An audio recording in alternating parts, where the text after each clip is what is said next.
बिस्मिल्लाहिर्रहमानिर्रहीम। अस्सलाम वालेकुम नादरीन, आप यूट्यूब चैनल देख रहे हैं। मैं इमरान खान हूँ। नादरीन, खबरें बहुत ज़्यादा हैं, लिहाजा डायरेक्टली शुरू करते हैं। अमेरिका के टारगेट्स बदले हैं, यानी जब उन्होंने ईरान के ऊपर अटैक किया तब वो कुछ और कह रहे थे, और इस वक्त जब ईरान रिटेलिएट कर रहा है तो वो कुछ और कह रहे हैं। गुज़िश्ता 48 घंटों में बहुत कुछ ऐसा हुआ है जिससे अमेरिका हिलकर रह गया है। अगर आप डोनाल्ड ट्रंप की बॉडी लैंग्वेज देखें या अमरीकी वज़ीर जंग की आप बॉडी लैंग्वेज देखें तो आपको बहुत फ़र्क नज़र आएगा। जिस दिन अमेरिका ने अटैक किया था ईरान के ऊपर इसराइल के साथ मिलकर, उस दिन डोनाल्ड ट्रंप शाम को एक पार्टी के अंदर डांस कर रहे थे। ये बड़ी महंगी पार्टी थी, दुनिया के बहुत अमीर लोग इसमें आए हुए थे। हत्ता कि इस पार्टी में शामिल होने के लिए $1 मिलियन तक भी लोगों ने खर्च किए। डोनाल्ड ट्रंप वहाँ पे रक्स कर रहे थे, बड़े खुश थे। लेकिन अब अगर आप गुज़िश्ता शब की उनकी फुटेज देखें तो उनकी बॉडी लैंग्वेज बहुत डाउन है, उनके कंधे जो हैं वो झुके हुए हैं और डोनाल्ड ट्रंप की हवाइयाँ उड़ी हुई हैं। ये 48-72 घंटों के अंदर डोनाल्ड ट्रंप के साथ हुआ है, और ये सब कुछ हुआ ईरान की रिटेलिएशन की वजह से।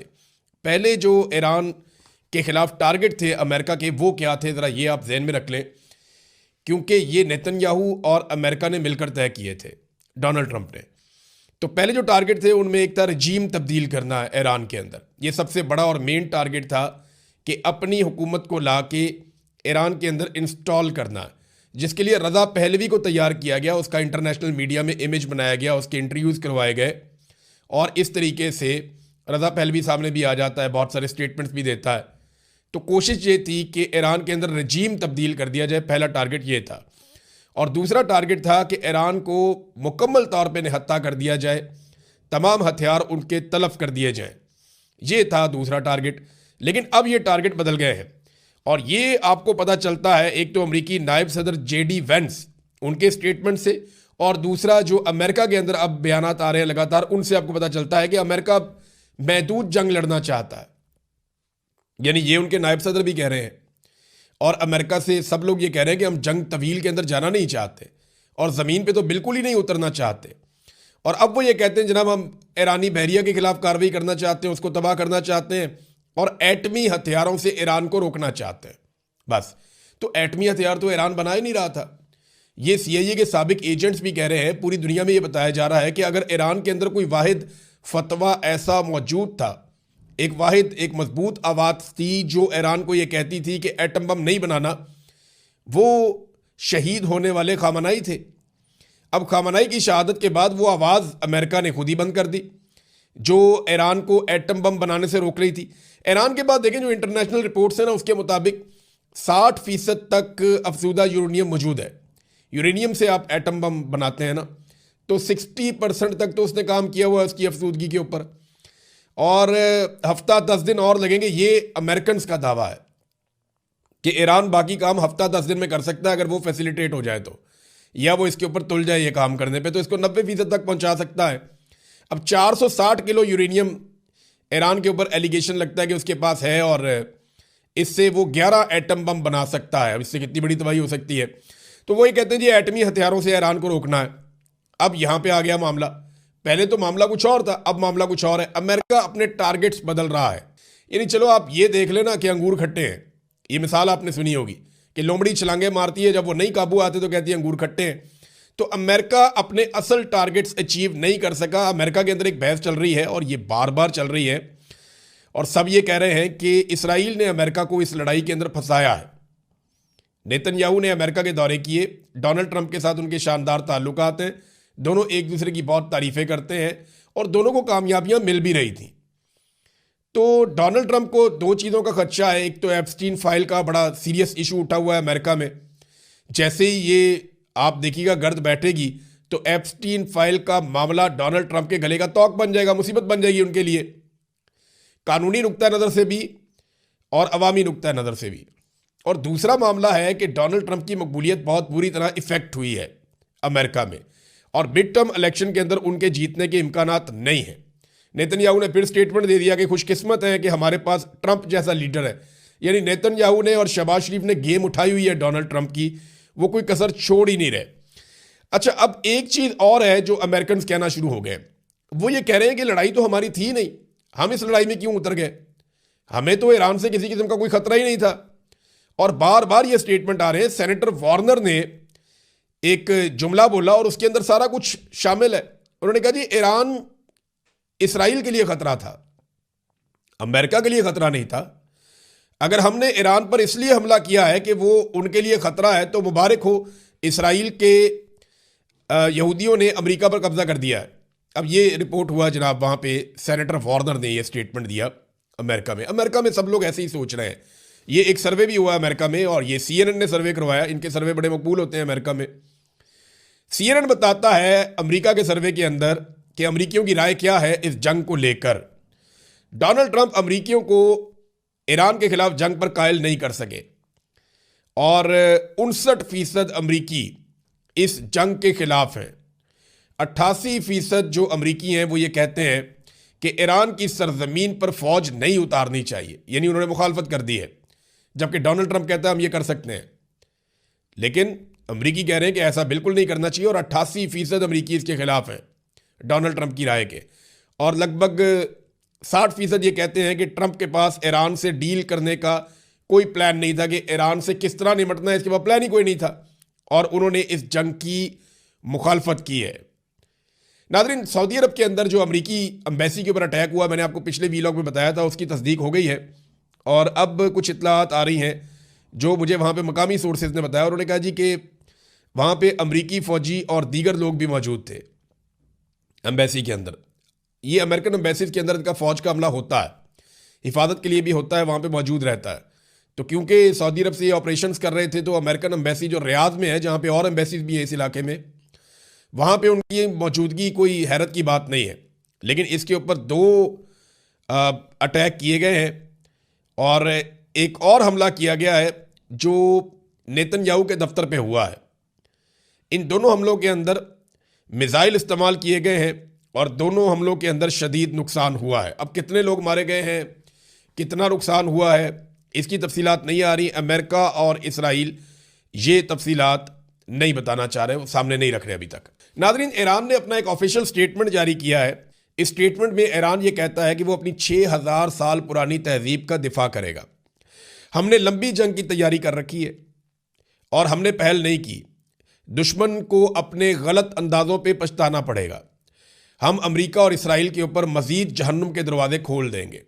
देखें, ये ना एक स्टेटमेंट आपको और देखना चाहिए साथ में। ये जियोपॉलिटिकल तजियाकार है प्रोफेसर जियांग, ये कनाडा में होते हैं, और इनकी बड़ी नज़र है और इनकी बड़ी रिसर्च है। इन्होंने कहा जी ईरान ने 20 साल की लड़ाई की तैयारी की है। अमेरिका 21वीं सदी की जंग के लिए तैयार नहीं है। ईरान को अमेरिका पर इस खित्ते में कई किस्म की स्ट्रेटेजिक बर्तरियां हासिल हैं दिफाई नुक्ता नज़र से, और ये एक थका देने वाली लंबी जंग बन सकती है, जिसमें अमेरिका के लिए तो बहुत मुश्किलात हो जाएंगी। देखें ना, जो ईरान के हथियार हैं जो बड़े खौफनाक हैं, जिन्होंने इस वक्त मुसीबत डाली हुई है, मैं उनके बारे में आपको थोड़ा बता देता हूँ। एक तो ये है कि जो आबना हरमज़ की बंदिश है, ये दुनिया के लिए एक डरावना ख्वाब है, और ईरान के पास ये कैपेसिटी है कि इसको लंबे अरसे तक बंद रख सकता है। अब दुनिया भर की कंपनियां जो है वो खसारे में जाना शुरू हो जाती हैं, और आपको पता है दुनिया की सबसे अमीर कंपनियां ऑयल की, और सबसे बड़ा बिजनेस जो है, one of the biggest businesses in the world, ये ऑयल मार्केट है, और इससे दुनिया की बाकी सारी मार्केट कंट्रोल भी होती है। तो यहाँ पे जो ये बंदिश है, इसके नतीजे में खलीजी ममालिक का बहुत नुकसान हो रहा है। अमेरिका पे और यूरोप पे दबाव बढ़ रहा है। यूरोप में जो गैस की कीमतें हैं, यूरोपियन गैस की, वो लगभग 50% तक ऊपर जा चुकी हैं, और मज़ीद ऊपर चली जाएंगी। $85 फी बैरल तक, यानी $5 मज़ीद इजाफा हो गया है, और ये लगातार इजाफा होता चला जा रहा है आलमी मंडी में तेल की कीमतों में।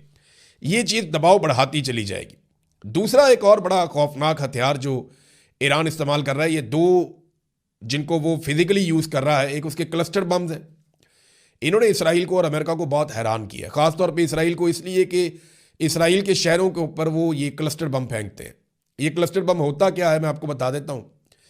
ये एक ऐसा बम होता है जिसको जब कोई फायर करता है तो एक मखसूस फासले पे पहुँचने के बाद, इससे पहले कि इसको इंटरसेप्ट किया जाए, ये एक बम बहुत सारे बमों में तब्दील हो जाता है, और आगे से ये बारिश कर देता है बमों की। तो ये क्लस्टर बम है। ये अमेरिका ने मारे थे अफगानिस्तान के अंदर, और भी कई जगहों पे मारे हैं उन्होंने। तो ये जो क्लस्टर बम है, ये इसराइल के ऊपर ईरान इस्तेमाल कर रहा है। हैरत की बात यह है कि ईरानी साइंसदानों को लगातार निशाना बनाया गया गुज़िश्ता कई सालों में, लेकिन इसके बावजूद उनके हथियारों की तैयारी को रोका नहीं जा सका। उनके मिसाइल भी तैयार हैं, उनके ड्रोन भी तैयार हैं और लगातार तैयार हो रहे हैं। ये जो क्लस्टर बम है ईरान के पास, ये 80 दीगर बमों में तब्दील हो जाता है। यानी इससे पहले कि इसराइल के इंटरसेप्टर्स या आयरन डूम या पैट्रियट दिफाई सिस्टम वो इसको निशाना बनाए, उससे पहले ये बहुत सारे बमों में तब्दील हो जाता है और फिर ये आग की तरह ज़मीन के ऊपर बरसता है। आपने बहुत सारी वीडियोस देखी होंगी कि अचानक से बहुत सारे बम फिजा से ज़मीन की तरफ आते हैं। ये क्लस्टर बम है और इसने भी एक मुसीबत डाली हुई है, क्योंकि इसको रोकने का कोई सिस्टम होता नहीं है, इसको आप रोक नहीं सकते। और दूसरा बड़ा मसला जो ईरान के ड्रोन्स हैं, जो वो इंतहाई कम कीमत में खुद तैयार करता है। यानी आलमी मार्केट में उसकी कीमत $20,000 से लेकर $35,000 तक है। अब ईरान को कितने का पड़ता है ये तो आप अंदाज़ा लगा सकते हैं कि जब आप खुद तैयार करते हैं तो आपको और भी सस्ता पड़ता होगा। तो इन ड्रोन्स को रोकने के लिए, यानी ड्रोन तबाही तो फैला रहे हैं और ये बहुत सस्ते ड्रोन्स हैं, लेकिन जितनी तेज़ी से ये बन रहे हैं, जितनी तेज़ी से ईरान हथियार बना रहा है, उतनी तेज़ी से इन हथियारों को रोकने वाले हथियार नहीं बना पा रहे। यानी ये आपको वजीर खारजा अमेरिका के उन्होंने ये कहा, मार्को रूबियो का स्टेटमेंट है कि ईरान 100 से ज़्यादा तैयार कर लेता है हथियार एक महीने में, मिसाइल, जबकि उनको रोकने के लिए 7 से 8 तैयार होते हैं एक महीने में। तो ये एक अदम तवाज़ुन है। और दूसरा ये है कीमत का फ़र्क बहुत ज़्यादा है। इंटरसेप्टर बहुत महंगा है, 100 गुना कीमत का फ़र्क है, जबकि ईरानी हथियार बहुत सस्ते हैं और वो इनकी मईशत का भट्टा बिठा देंगे अगर ये लड़ाई लंबी चलती है। तो अब अमेरिका इस लड़ाई से निकले कैसे, ये है जी सबसे बड़ा सवाल, क्योंकि इस लड़ाई से निकलना पड़ेगा ना। तो उसके लिए अमेरिका को अब ईरान के दोस्तों से रब्ता करना पड़ेगा जो मुश्तरका दोस्त हैं। यानी तुर्की इसमें रोल प्ले कर सकता है, पाकिस्तान रोल प्ले कर सकता है, इसके अंदर चीन और रशिया, ये दोनों ममालिक भी रोल प्ले कर सकते हैं। अक़वाम मुत्तहिदा का प्लेटफॉर्म भी इस्तेमाल किया जा सकता है। तो अमेरिका एक मरतबा तो ऐसा लगता है कि ज़ोर और ताकत का इस्तेमाल करने की कोशिश करेगा, लेकिन अल्टीमेटली उसको ये लड़ाई रोकनी पड़ेगी, क्योंकि अमेरिका के इत्तेहादियों का इसमें ज़्यादा नुकसान हो रहा है और एक बदएतमादी फैल रही है। अरब ममालिक जिन्होंने बेशुमार पैसा अमेरिका को दिया अपने दिफा के लिए, जब वक्त आया तो उन्होंने खुद देखा कि अमेरिका अपना दिफा नहीं कर रहा अरब ममालिक के अंदर। यानी ईरान का अटैक कोई अरब ममालिक के ऊपर तो नहीं है ना, ईरान अटैक कर रहा है अमेरिका की बेसिस के ऊपर, या अमेरिकन एम्बेसी है उनके दफातर पे, या जहां पे अमेरिकन मौजूद हैं। अब वहां पे अमेरिकन अपना दिफा नहीं कर पा रहे इन अरब ममालिक के अंदर, तो ये अरब ममालिक का दिफा क्या करेंगे, ये सवाल पैदा हो गया है। अमेरिका ने ऑर्डर जारी किया है कि फौरी तौर पे अमरीकी शहरी 14 मुल्कों से निकल जाएं। अब इन मुल्कों से अमेरिका अरबों डॉलर वसूल करता है हर महीने इनके दिफा के लिए, और वहां से अपने शहरियों को भगा रहा है। इसका मतलब यह है कि अमेरिका दिफा करने में नाकाम हो गया। अब अरबों को सोचना पड़ेगा कि अपनी फौज तगड़ी करनी है, अपने हथियार बनाने हैं, या अमेरिका की तरफ ही दोबारा देखना है। यानी ईरान, इराक, शाम, इसराइल, मिस्र, कतर, ओमान, उर्दन, यमन, कुवैत, बहरीन, लबनान, सऊदी अरब, यूएई, इन सारे मुल्कों से अमेरिका अपने शहरियों को निकाल कर ले जा रहा है। अब इन मुल्कों में से अक्सरियत को यह सोचना है कि हम अरबों डॉलर अमेरिका को देते हैं अपने दिफा के लिए, वो अपना दिफा हमारी सरजमीन पे नहीं कर पा रहा, तो हमारा दिफा क्या करेगा। और इसराइल के दिफा के लिए अमेरिका ने पूरा जोर लगाया। जो इसराइल की शहरों की हालत है वो भी आप देख लें, फुटेज अवेलेबल है, हर तरफ आपको फुटेज नजर आ जाएगी। इराक में एक ग्रुप है, मज़ामती ग्रुप, उन्होंने इराक में एक होटल है जहां पे अमरीकी फौजी मौजूद थे, उसको निशाना बनाया है। ये एरबल होटल है और यहां पे उन्होंने दावा किया कि अमरीकी फौजी मारे गए। अब अमरीकी फौजी कितने मारे गए इसके बारे में हम कुछ कह नहीं सकते। अमेरिकन तो बहुत कम तादाद बताते हैं, वो बताते ही नहीं है। अमेरिकन अफगानिस्तान और इराक के अंदर भी अपनी लाशें छुपाते थे, वो नहीं बताते थे उनके कितने फौजी मारे गए। लेकिन यहां पे ईरान जो है वो दावे बहुत बड़े बड़े कर रहा है। ईरान का ये कहना है कि बहुत बड़ी तादाद में उन्होंने अमेरिकन को नुकसान पहुंचाया है। नाजरीन, ईरान में 160 तालबात, 165 तालबात थी, ये 60 साल से 12 साल तक की थी। इनके ऊपर सबसे पहले हमला किया गया था। पहले दिन के अटैक के अंदर ये शहीद हो गई थी। अब इनका नमाज जनाजा अदा की जा रही है इन बच्चियों की, और नमाज जनाजा के लिए जिस तरह इनकी कब्रें बनी हैं, ये मनाजिर पूरी दुनिया को हिला कर रख दिया है इन्होंने। 165 मासूम बच्चियाँ, 7 साल से लेकर 12-13 साल तक की उम्र इनकी, और इनको बमों से आग बरसा के मार दिया। किसने? अमन के देवता ने इनको मारा, उसने जिसको शहबाज शरीफ साहब ने कहा कि इसको अमन का नोबेल इनाम दिया जाए, डोनाल्ड ट्रंप। और सारे सपोर्ट कर रहे हैं, बिलावल भी सपोर्ट कर रहा है, मरीम नवाज भी सपोर्ट कर रही है। और ये जब तस्वीर सामने आई इन बच्चियों की तो कोहराम मचा हुआ। और ईरान में इतने बड़े पैमाने पर लोगों ने निकलकर नमाज जनाजा अदा की है कि कोई अंदाज़ा भी नहीं लगा सकता था। थोड़े अरसा पहले तक कोई टाउट्स वगैरह दिखा रहे थे, जनाब ये 10 बंदे नाच रहे हैं या 15 बंदे नाच रहे हैं खामनाई की शहादत पे, लेकिन उसके बाद आपने देखा कि अब वो सारे खामोश हैं कि इतनी बड़ी तादाद में लोग निकल कर आ गए इन बच्चियों की नमाज जनाजा पढ़ने के लिए। इसराइली बंकर्स के अंदर बैठे हुए हैं, अमेरिकन से हज़ारों मील दूर बैठे हुए हैं, जबकि ईरानी सड़कों पे खड़े होकर जंग का मुकाबला कर रहे हैं। ये फ़र्क तो है, ये फ़र्क है। नाज़रीन, एक सवाल और पैदा होता है, मैं ये पाकिस्तान में आने से पहले आपके सामने रखता हूँ कि अगर अमेरिका यहाँ से बेइज्जत होकर निकलता है तो क्या वो सुपर पावर होने का अपना स्टेटस अब बरकरार रख पाएगा? देखिए, अमेरिका अपनी इज्जत खो रहा है। अब यूरोपीय ममालिक उसकी बात नहीं मानते, उसे आंखें भी दिखाते हैं। दुनिया में जो उसका सिक्का चलता था वो अब वैसे नहीं चलता। अमेरिकन अपनी वक़्त खो रहे हैं और चाइना बहुत तेज़ी से आलमी उफक के ऊपर एक जाइंट बनकर सामने आ रहा है। इस पर हम वीलॉग ज़रूर करेंगे, मैं बहुत सारी तफसीलात और चीज़ें आपके सामने रखूँगा। अब आ जाए पाकिस्तान के मामला पे। पाकिस्तान के ISPR ने ये खबर लगवाई सीनियर सिक्योरिटी ज़राए कह के कि पाकिस्तान नेक्स्ट नहीं हो सकता, यानी ये मुमकिन नहीं है कि पाकिस्तान के ऊपर हमला किया जाए और पाकिस्तान जो है उसको टारगेट किया जाए। पाकिस्तान एक एटमी कुव्वत है, ये बात ठीक है, पाकिस्तान के पास एटम बम है, दुनिया 10 दफ़ा सोचेगी, लेकिन खतरात पाकिस्तान को हैं, इसलिए क्योंकि पाकिस्तान के एटम बम को इसराइल अपने लिए खतरा समझता। ईरान पर मुसल्लत जंग का एजेंडा इसराइली असर को पाकिस्तानी सरहद तक लाना है, ये कौन कह रहा है? वज़ीर दिफा। ISPR कुछ और कह रहा है, वज़ीर दिफा कुछ और कह रहा है।